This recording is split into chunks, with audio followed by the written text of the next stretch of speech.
The desert wind carried dust and memories across the reservation as Modoc Apache sat on her front porch, staring at the empty mailbox that hadn't brought good news in months.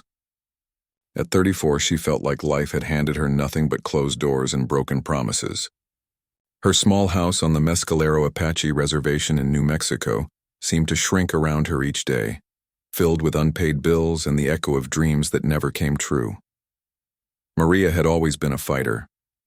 Growing up, her grandmother told her stories of their ancestors who rode across these same lands with pride and purpose. But those stories felt like fairy tales now. After losing her job at the tribal office due to budget cuts, she struggled to find work anywhere. Her college degree in social work seemed worthless when every application came back with polite rejections or no response at all. The loneliness cut deeper than the financial stress. Her friends had either moved away to find opportunities in bigger cities or were too busy with their own families to spend time together. Maria's last relationship had ended 2 years ago when her boyfriend decided she was too serious and always worried about something. She couldn't blame him. When you're constantly stressed about making rent and buying groceries, romance takes a backseat to survival. Her phone buzzed with another text from her landlord asking about late rent. Maria deleted it without reading the whole message. She knew what it said. The same thing it always said. Pay up or get out. But where could she go? This house, despite its problems, was home. It was where she learned to braid her hair from her mother, where she practiced traditional dances in the living room, and where she dreamed of someday having a family of her own. Walking to her kitchen, Maria opened the nearly empty refrigerator and sighed. A carton of milk that would expire tomorrow, some leftover rice, and a few eggs. She had become an expert at stretching meals, but even her creativity couldn't make food appear from nothing. Her pride prevented her from asking family for help again. She had already borrowed money from her cousin twice this year and couldn't bear to see the worried look in his eyes one more time. The sound of children playing outside drifted through her window. Maria watched through the curtains as neighborhood kids ran around with homemade toys, their laughter bright against the backdrop of worn-down houses and dusty yards. She wondered if she would ever have children of her own, or if she was destined to watch life happen to everyone else while she remained stuck in this cycle of disappointment. That evening, Maria sat at her kitchen table with a calculator and a pile of bills. No matter how she added and subtracted, the numbers never worked in her favor. She owed more than she could possibly earn. Even if she found a job tomorrow, the weight of it all pressed down on her shoulders like a heavy blanket she couldn't shake off. She thought about her grandmother's stories again, about Apache women who faced impossible challenges with courage and wisdom. But those women had communities, families, and purpose. Maria felt completely alone in her struggle, as if she was fighting a battle that no one else could see or understand. As night fell over the reservation, Maria made herself a cup of tea with her last tea bag and sat by the window. The stars above seemed impossibly far away, just like every dream she had ever held. She closed her eyes and tried to remember what hope felt like, but the feeling remained just out of reach. Tomorrow would bring another day of searching for work, another day of stretching pennies, and another day of wondering if things would ever get better. The desert outside was quiet now, holding its secrets close. Maria didn't know that somewhere not too far away, a conversation was taking place that would change everything. She didn't know that hope was about to find her in the most unexpected way possible.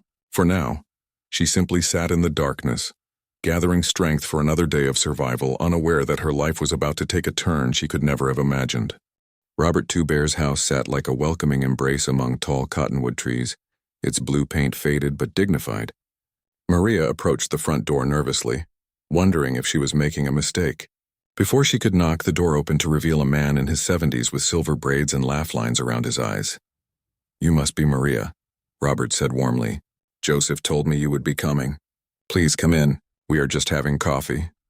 The house smelled like sage and coffee, with walls decorated with family photos, traditional artwork, and military medals displayed in a place of honor. Joseph sat at a wooden table, examining several pieces of carefully selected wood. He looked up as Maria entered and smiled. "Good morning," he said. "I hope you slept well. Today we begin with choosing the right wood. Each bow must match the person who will use it." He gestured to the wood pieces spread before him. "Come sit. Let us see which piece speaks to you." Maria felt awkward at first, unsure of what she was supposed to do, but Joseph's patient guidance and Robert's gentle encouragement helped her relax. She found herself drawn to a piece of yew wood that felt smooth and warm in her hands. When she mentioned this to Joseph, his eyes twinkled with approval. Yew is a sacred wood, he explained as they moved to Robert's backyard workshop. It represents renewal and protection, very fitting for someone beginning a new journey. They spent the morning learning about the properties of different woods, the importance of grain direction, and the traditional prayers that accompanied the bow-making process. As Maria worked, carefully shaping the wood under Joseph's watchful eye, she felt something shift inside her. The repetitive motions the focus required, and the connection to ancestral knowledge created a meditative state she hadn't experienced in years. Her mind, usually racing with worries and what-if scenarios, became quiet and centered. "You have good instincts," Joseph commented, as she made a particularly skillful cut. "Your hands remember what your mind forgot. This knowledge lives in your blood." During lunch, Robert shared stories about his friendship with Joseph, which had begun during their time in the military decades ago. Despite coming from different tribes, they had found common ground in their shared experiences and their commitment to preserving traditional ways for future generations. "Joseph taught my grandson to make his first bow last summer," Robert said, passing around a plate of fry bread. "Now that boy spends more time outdoors than on his computer. Amazing what connecting to the old ways can do for a young person." "Speaking of grandsons," Joseph said thoughtfully, "I have been wondering about something. Robert, do you remember my son David? He is having a difficult time since his wife passed away 2 years ago. He works too much, barely eats, and rarely smiles anymore. I worry about him." Robert nodded sympathetically. "Grief affects everyone differently. Some people retreat into work to avoid feeling the pain. David is a good man," Joseph continued, glancing at Maria. "He teaches at the university in Oregon, studies environmental science, but he has forgotten how to live, not just survive. He needs someone who understands both strength and struggle, someone who knows that healing takes time." Maria listened politely, wondering why Joseph was sharing such personal information with someone he had just met. She focused on her bow, trying not to think about her own struggles with loneliness and loss. That afternoon, as they worked on shaping the bow's curves, Joseph asked Maria about her life. She found herself opening up about her job search, her financial stress, and her feelings of isolation. Somehow, working with her hands made it easier to talk about difficult things. "You know," Joseph said as he demonstrated how to string the bow properly, "sometimes when we lose hope, it is because we are looking in the wrong direction. We focus so much on what we lack that we forget to see what we have to offer." "But I don't have anything to offer," Maria protested. "I can't even find a job or pay my bills." "You have knowledge of social work, yes? You understand the challenges people face on reservations. You have patience, as I can see from how carefully you work with the wood. You have survived difficult times, which means you have strength." Joseph paused, testing the bow's flexibility. "These are not small things." As the day ended, Maria held her completed bow in her hands. It wasn't perfect. The grip could have been smoother, and one limb was slightly thicker than the other. But it was hers. She had made it with her own hands, using skills passed down through generations of her people. "Tomorrow, if you would like, we can make arrows to go with your bow," Joseph offered.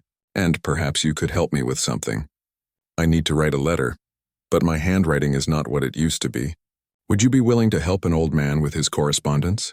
Maria agreed readily, grateful for any way to repay his kindness. As she walked home that evening, carrying her new bow carefully, she felt different.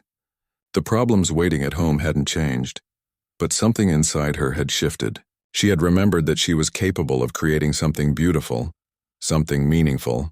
It was a small but important victory. 3 days later, Maria was walking back from another failed job interview when she noticed a small crowd gathered near the community center. Her curiosity got the better of her, and she wandered over to see what was happening. An elderly man with weathered hands was demonstrating traditional bow making to a group of fascinated children and adults. His movements were precise and patient as he shaped the wood with tools that looked like they had been passed down through generations. "This is how our grandfathers made their hunting bows," the old man explained, his voice carrying the wisdom of years. "Each piece of wood has its own spirit, its own strength. You have to listen to what it wants to become." The children watched in amazement as he bent the wood carefully, testing its flexibility and resilience. Maria found herself drawn closer, Despite her usual tendency to avoid crowds, there was something calming about watching the old man work. Something that reminded her of better times when her grandfather taught her to weave baskets. The man's name was Joseph, she learned from listening to others, and he was visiting from the nearby Modoc Reservation in Oregon. After the demonstration ended and the crowd dispersed, Maria lingered. Joseph began packing his tools, moving slowly but deliberately. She wanted to say something, to thank him for the beautiful demonstration, but words felt stuck in her throat. Finally, she managed to speak up. "That was incredible," she said, her voice barely above a whisper. "I haven't seen traditional bow-making since I was a child." Joseph looked up at her with kind eyes that seemed to see right through her carefully constructed walls. "Your grandfather taught you the old ways?" he asked, continuing to wrap his tools in soft leather. "Some of them," Maria replied. "He passed away when I was 16. I wish I had learned more from him." The admission surprised her. She rarely talked about her grandfather with strangers, but something about this old man made her feel safe. "Learning never stops," Joseph said with a gentle smile. "The ancestors speak to us in many ways, sometimes through wood, sometimes through dreams, sometimes through the people we meet when we least expect it." He paused, studying her face. "You carry a heavy burden, young woman. I can see it in your shoulders, the way you hold yourself." Maria felt her cheeks burn. Was her desperation that obvious? She had thought she was hiding it well, but apparently not well enough. "Things have been difficult lately," she admitted, looking down at her worn shoes. Joseph nodded, understanding. "Life tests us all, but tests are not punishments. They are preparations." He finished packing his tools and stood up slowly. "I am staying with my old friend Robert Two Bears for a few more days. Perhaps you would like to learn something new? I could teach you to make a small bow if you are interested." The offer caught Maria off guard. She hadn't done anything creative or purposeful in months. Her days had become an endless cycle of job applications and worry. The idea of learning something new, something connected to her heritage, sparked a tiny flame of interest she thought had died completely. "I would like that," she said, surprised by her own response. "But I should tell you I don't have much money to pay for lessons." Joseph waved his hand dismissively. "Knowledge is not something you buy and sell. It is something you share and honor. Tomorrow, if you are free, come to Robert's house around 10 in the morning. Do you know where he lives?" Maria nodded. Everyone on the reservation knew Robert Two Bears. He was a respected elder who had served in Vietnam and later became a teacher at the tribal school. His house was the blue one with the large garden where he grew traditional plants and vegetables. As they parted ways, Maria felt something she hadn't experienced in a long time: anticipation for tomorrow. It wasn't the desperate hope of landing a job or finding a solution to her financial problems. It was something quieter but more sustaining: the prospect of learning, of connecting with her culture, of spending time with someone who seemed to understand struggle without judgment. That night, she found herself thinking about her grandfather's hands as he worked with natural materials. She remembered how peaceful he looked when he was creating something, how his face would relax and his breathing would become steady and deep. Maybe tomorrow she would feel that peace too, even if just for a few hours. The next morning, Maria woke up before her alarm for the first time in weeks. She made coffee with grounds she had been saving and chose her cleanest shirt. As she walked toward Robert's house, she noticed things she had stopped seeing: the way morning light painted the mountains, the sound of birds greeting the day, the smell of sage carried on the desert breeze. For a few moments, the weight of her problems felt lighter, as if she was remembering how to breathe properly again. The next morning, Maria arrived at Robert's house to find Joseph sitting at the kitchen table, with several sheets of paper, a pen, and a thoughtful expression. He looked up as she entered, seeming almost nervous for the first time since she had met him. "Thank you for coming," he said, gesturing to the chair beside him. "I need to write a very important letter, and I want to make sure the words are exactly right." Maria settled beside him, curious about what kind of letter would make this confident old man appear uncertain. Joseph cleared his throat and began to speak slowly, as if he had rehearsed the words many times. "Dear David," he began, and Maria started writing. "I hope this letter finds you in good health, though I know your heart is still healing. I have been thinking about our conversation last month when you visited. You told me you feel lost, that work fills your days but not your soul. You said you wonder if you will ever feel whole again. Maria paused, looking up at Joseph. This was clearly a deeply personal letter, and she wondered if she should be the one writing it. Joseph seemed to read her thoughts. Please continue, he said gently. Sometimes we need help saying the most important things. The letter continued with Joseph expressing his love for his son and his concern about David's isolation. He wrote about the importance of community, of allowing others to help carry grief's burden. Then Joseph said something that made Maria's pen hover over the paper. I have met someone I think you should know, Joseph dictated. Her name is Maria, and she is a remarkable woman from the Apache Nation. She has faced great challenges with dignity and grace. She understands loss and struggle, but she has not let these experiences harden her heart. She is intelligent, kind, and strong in ways that matter most. Maria's cheeks burned as she wrote the words. Joseph, she began, but he held up his hand. Please let me finish, he said. I am not trying to embarrass you. I am trying to help two people who deserve happiness find each other. The letter went on to describe Maria's education, her work with social services, and her connection to traditional ways. Joseph wrote about her patience in learning bow making and her willingness to help others despite her own struggles. He painted a picture of someone Maria barely recognized as herself.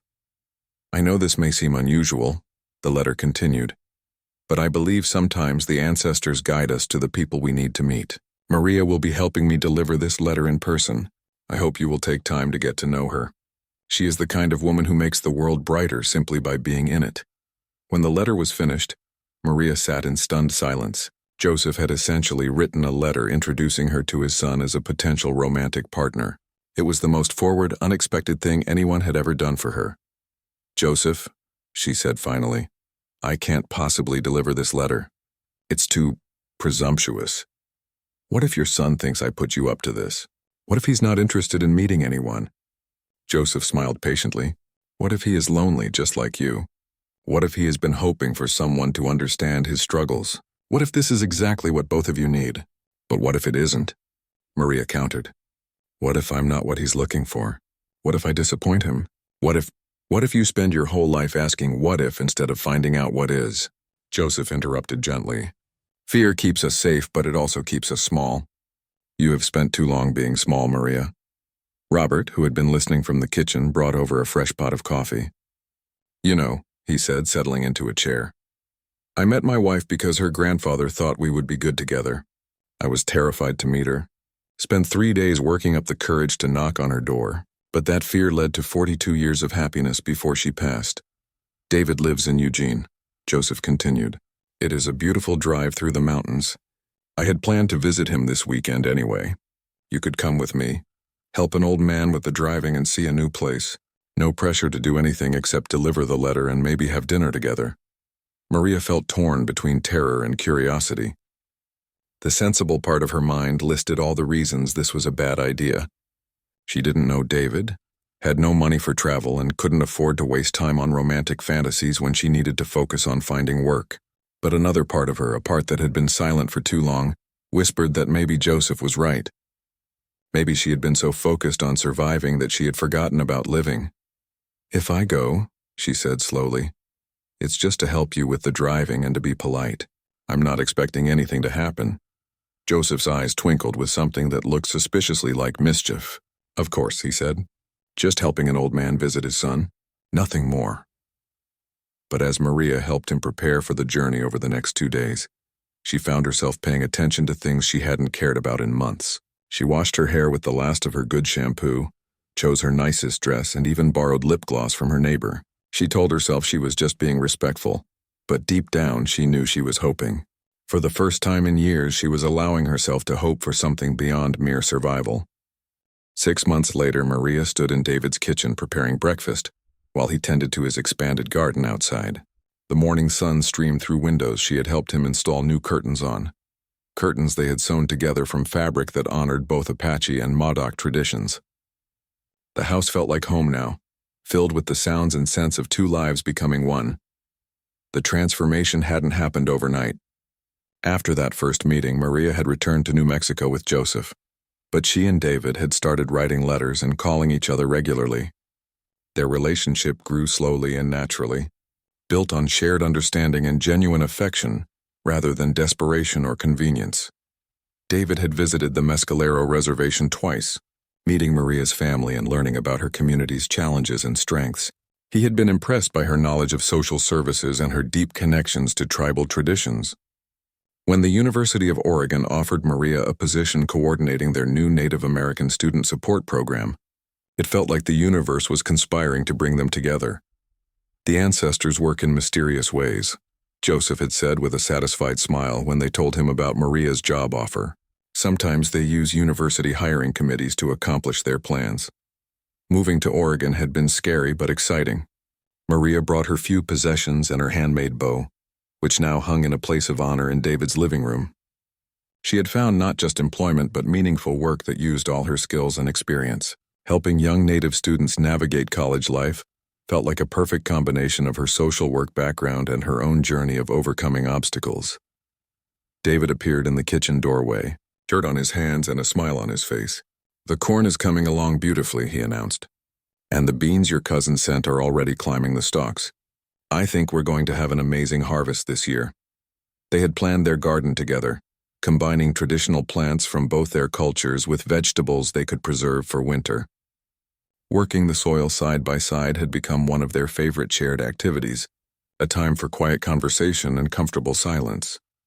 "Dad called this morning while you were outside," Maria said, handing David a cup of coffee. "He wanted to know if we've set a date yet." David laughed. "He's been asking me the same thing every time we talk. I think he's more excited about our wedding than we are." They had gotten engaged 3 months ago during a visit to the reservation, with David asking Maria's uncle for permission in the traditional way before proposing with a ring he had made himself from silver and a turquoise stone Joseph had given him. The proposal had happened during a sunrise ceremony, with their families present and the blessing of tribal elders. "Actually," David said, setting down his coffee and reaching for Maria's hands, "I've been thinking about that. What would you say to an autumn ceremony? October, when the leaves are changing and the harvest is complete." Maria's heart fluttered with excitement. "I would say that sounds perfect. October was always my favorite month when I was growing up." They spent the morning making plans, calling family members, and discussing the kind of ceremony they wanted. It would blend traditions from both their cultures, officiated by tribal elders who could honor the significance of their union, not just as individuals but as representatives of their communities coming together. That afternoon, Maria drove to the university for a meeting with a student who was struggling academically. She had become known on campus as someone who could help young people navigate not just academic challenges, but the broader difficulties of being away from home and family for the first time. "I don't know if I belong here," the young woman confided during their session. "Everyone else seems so confident, so sure of their place. I feel like I'm pretending to be someone I'm not." Maria smiled with understanding. "I felt that way for a long time too. Like I was waiting for someone to realize I didn't really belong anywhere. But I learned something important. Belonging isn't something other people give you. It's something you create by being authentically yourself and finding the people who appreciate that authenticity." After work, Maria stopped by the community center where she had started teaching traditional crafts classes in the evenings. Joseph had convinced her that her bow-making skills, combined with her natural teaching ability, could help other people discover their own connections to ancestral knowledge. "The most important thing to remember," she told her students as they worked on their first projects, "is that every piece of wood has its own character. Your job isn't to force it into a shape you want, but to discover what it wants to become and help it get there." A young man in the back of the class raised his hand. "How do you know what it wants to become?" "You listen," Maria replied. "You pay attention. You trust the process and trust yourself. Sometimes the most beautiful things emerge when we stop trying to control every outcome and start working with what we're given." That evening, as Maria and David sat on their porch planning their wedding and watching the stars emerge in the clear Oregon sky, she reflected on how dramatically her life had changed. A year ago, she had been convinced that hope was for other people, that she was destined to struggle alone with problems too big to solve. "What are you thinking about?" David asked, noticing her contemplative mood. "Just remembering how hopeless everything felt before your father appeared with his wooden bow," she said. "I never could have imagined that a bow-making demonstration would lead to all this." David squeezed her hand gently. Dad always says the ancestors have better imaginations than we do. They can see possibilities we can't even dream of. As they prepared for bed that night, Maria caught sight of her reflection in the bathroom mirror. The woman looking back at her bore little resemblance to the defeated person who had sat on a reservation porch just months ago, wondering if anything would ever get better. This woman had purpose, love, and hope. She had remembered that she was capable of creating beautiful things, including a beautiful life. The next morning brought a letter from Joseph, written in his careful handwriting. "My dear children," it began, "I hope this finds you planning your ceremony and growing your garden. I wanted you to know that your happiness brings joy to many people. You have both learned that love multiplies when it is shared, that hope grows when it is nurtured, and that the best gifts often come wrapped in unexpected packages. Your grandfather would be proud, Maria. Your mother would be proud. David." The ancestors are smiling. Maria folded the letter carefully and placed it in the box where she kept her most precious possessions: family photographs, her grandmother's jewelry, and the first letter David had written her after their meeting. Someday, she thought, she would share these treasures with their children, along with the story of how hope found her when she least expected it, carried by an elderly man with weathered hands and a wooden bow. The drive to Eugene took them through some of the most beautiful country Maria had ever seen. Joseph's old pickup truck climbed through pine forests and crossed mountain passes, where snow still clung to the peaks even in late spring. Despite her nervousness about meeting David, Maria found herself relaxing as they drove. Joseph was an excellent travel companion, sharing stories about the landscape and the history of the tribes who had lived in these mountains for generations. "David doesn't know we're coming," Joseph mentioned casually as they stopped for gas in a small Oregon town. "I thought it would be better to surprise him. He tends to worry too much when he knows visitors are coming, cleaning the house and cooking elaborate meals instead of just being himself." Maria's anxiety spiked. What if he's not home? What if he has plans? What if this is a terrible time for visitors? "Then we will wait or come back another time," Joseph replied calmly. "The best things in life rarely happen on schedule. Maria, they happen when they are meant to happen." David's house sat on a quiet street lined with mature oak trees, their leaves creating a canopy of green shade. It was a modest craftsman-style home with a well-tended garden full of native plants and vegetables. Wind chimes made from local stones hung from the front porch, creating gentle music in the afternoon breeze.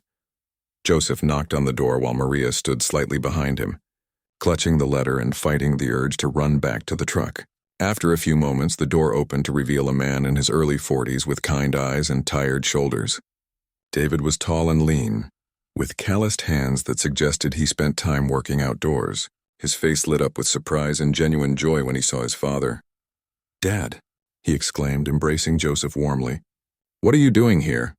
Is everything okay?" "Everything is fine," Joseph assured him. "I wanted to see how you were doing, and I brought someone I would like you to meet." He stepped aside, revealing Maria. "This is Modoc Apache, the young woman I wrote to you about." David looked confused. "Wrote to me about? I haven't received any letters recently." Joseph smiled mysteriously. "That is because this letter needed to be delivered in person." He nudged Maria forward gently. Maria's hands trembled slightly as she offered the letter to David. "Your father asked me to help him write this," she said softly. "I hope you don't mind the intrusion." David took the letter, his eyes moving between his father and Maria with growing curiosity. "Please come in," he said, stepping back to welcome them into his home. "Can I get you something to drink? You must be tired from the drive." The inside of David's house reflected his profession and interests. Bookshelves lined the walls, filled with texts on environmental science, Native American history, and natural resource management. Photographs of wilderness areas and wildlife decorated the spaces between books. The house was clean but had the lived-in feeling of someone who spent most of his time either working or outdoors. As David read the letter in the living room, Maria sat nervously on his couch, acutely aware of how presumptuous this whole situation must seem to him. Joseph had wandered into the kitchen and was making himself at home, preparing tea as if he lived there. David looked up from the letter with an expression Maria couldn't quite read. "This is unexpected," he said finally. "Dad has never written me anything like this before." I'm sorry, Maria began. I told him this was too forward, but he insisted. If you're uncomfortable, we can just have a quick visit and leave. I don't want you to feel pressured or... No, David interrupted gently. Please don't apologize. Actually, this letter it's exactly what I needed to hear, even though I didn't know it. He set the letter aside and really looked at Maria for the first time. Dad wrote that you've been having a difficult time too. Something in his voice, a note of understanding and shared experience, made Maria's defensiveness melt away. The last few years have been challenging, she admitted. But I've been managing. Managing, David repeated with a rueful smile. I know that word well. It's different from living, isn't it? Their conversation continued naturally from there. David shared stories about his work studying climate change impacts on tribal lands, his passion for preserving traditional ecological knowledge, and his struggles with loneliness since his wife's death. Maria found herself talking about her frustrations with the job market, her love for her community despite its challenges, and her recent rediscovery of traditional crafts through Joseph's teaching. As the afternoon wore on, Joseph quietly excused himself to take a nap in David's guest room, leaving them alone to continue getting to know each other. They walked through David's garden, where he grew many of the same plants Maria remembered from her grandmother's yard. He showed her his small workshop where he built furniture from reclaimed wood, a hobby that reminded her of watching Joseph craft her bow. You know, David said as they sat on his back porch watching the sunset. When I read Dad's letter, my first thought was that this was just like him to meddle in my life. But my second thought was how long it's been since anyone cared enough about my happiness to meddle. Maria laughed, feeling more relaxed than she had in months. He told me that sometimes the ancestors guide us to the people we need to meet. I thought he was just being poetic, but maybe there's something to it. Maybe there is, David agreed, his voice soft with possibility. As the evening deepened, they continued talking about everything and nothing, finding an easy rhythm of conversation that felt both new and familiar. Maria began to understand why Joseph had been so confident about this meeting. Sometimes, she realized, hope finds you in the most unexpected ways.